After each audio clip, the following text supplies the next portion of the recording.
Hello, আসসালামু আলাইকুম ওয়া রাহমাতুল্লাহি ওয়া বারাকাতু।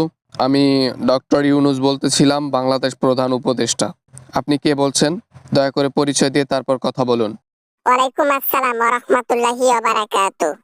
আজকে আওয়ামী লীগ সুযোগ পেল না এই নির্বাচনের মধ্যে, শেষে আমাদেরকে পার্মানেন্টলি ব্যান্ড করে দিলেন স্যার। ও, হাসিনা নাকি?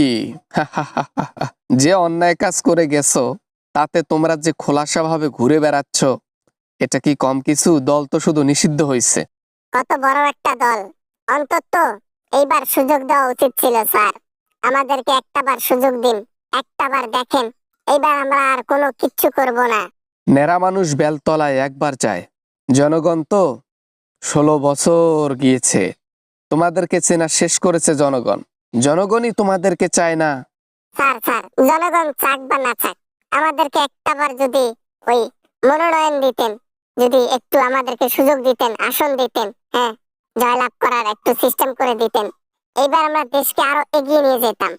আমি দেশের মধ্যে কত উন্নয়ন করলাম স্যার, আপনি তো নিজেই দেখেছেন। দেশের মধ্যে তোমার মতো স্বৈরাচারকে কখনো চান্স দেওয়া হবে না। No chance, no more chance. কোনো কথা হবে না এই বিষয়ে। তুমি ফোন রাখো। তোমার সাথে কোনো কথা নেই। তোমার সাথে কথা হবে জেলের মধ্যে। না মানে স্যার, আমি এই বয়সে জেলের মধ্যে ঢুকবো, এটা কেমন না?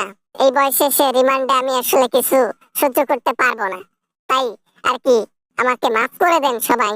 জুলাই মাসে যাদের যাদের জীবন তুমি নিয়ে নিছো, যাদের তুমি জীবন নিছো, যাদেরকে কাঁদাইছো, জনগণের টাকা চুরি করছো, যাবতীয় জিনিস তুমি ফিরিয়ে দাও। জীবন থেকে শুরু করে দিবা। টাকা পয়সার কথা বলতেছি, সেটা ফেরত দিতে পারবো, কিন্তু যতগুলো জীবন নিয়েছি সেটা হয়তো ফেরত দিতে পারবো না। ভুল হয়ে গেছে আমার, আমাকে ক্ষমা করে দেন প্লিজ। তোমাকে কখনো ক্ষমা করা হবে না। কখনো ক্ষমা করবে না জনগণ।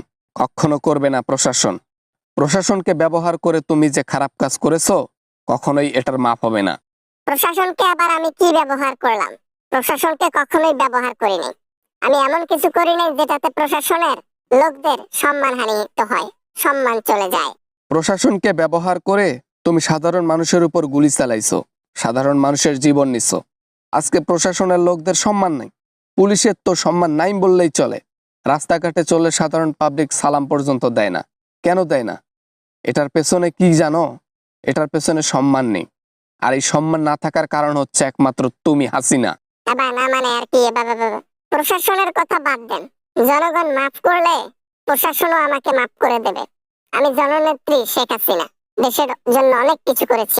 কত স্টুডেন্টের মা বাবাকে কাঁদাইছো, কত মানুষকে তুমি উপরে পাঠাইছো, কত স্টুডেন্টকে তুমি উপরে পাঠাইছো, কত মানুষকে অচল করে দিছো। তুমি কি মনে করছো তোমাকে মাফ করবে সবাই? কখনোই না। কখনোই মাফ করবে না। প্রশাসনও না, জনগণও না, কেউ না। আমাদেরকে নির্বাচনে একটুবার জায়গাও দিলেন না। নির্বাচনে আমাদেরকে কোনোভাবে কি জায়গা দেওয়া যায় না? আমার শেষ একটা সুযোগ চাই, ভালো কাজ করার শেষ একটা সুযোগ চাই। অতিভক্তি চোরের লক্ষণ। তোমাদেরকে সুযোগ দেওয়া মানে নিজের পায়ে নিজে কুড়োল মারা, একই কথা। তাই কোনো সুযোগ হবে না। দেশে আসলে তোমাকে গ্রেপ্তার করে আইনের আয়ত্তায় নেওয়া হবে। মা গো মা, আর কখনো দেশে যাওয়ার কথা ভাববো না। কোনোভাবেই এরা আমাকে ক্ষমা করবে না, কোনোভাবেই আমাদেরকে মনোনয়ন দেবে না, নমিনেশন দেবে না, কোনোভাবেই নির্বাচনের সুযোগ দেবে না আমাদেরকে। কোনোভাবেই সুযোগ দেব না, এটা মনে রাখো। আর আজকে নয়তো কালকে তুমি একদিন শাস্তি পাবাই। জনগণ এটার জন্য অপেক্ষা করতেছে। দিল্লিতে কতদিন থাকবা? তারপর অটোমেটিক আসবা। বাবা না মানে আর কি, বাবা বাবা বাবা ইয়া কিছু না কিছু না, বাবা বাবা ফোন রাখলাম রাখলাম।